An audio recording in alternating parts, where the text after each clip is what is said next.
Untuk mendukung tutorial komputer, kalian bisa mengklik subscribe. Halo, selamat datang di tutorial komputer. Tutorial kali ini mengenai pengaturan suara, filter, pre-band equalizer, yaitu high, mid, dan low. Digunakan untuk apa? Sekarang kita buat yang baru.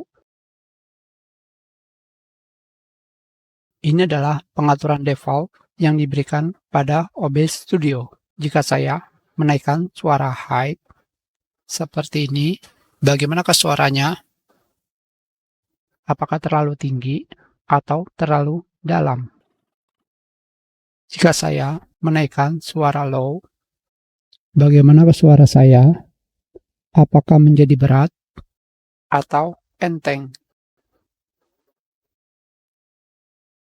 Sekarang, jika saya menaikkan suara mid, apakah suara saya menjadi makin maju atau menjadi makin mundur? Hanya seperti itu saja. Kita sudahi. Terima kasih.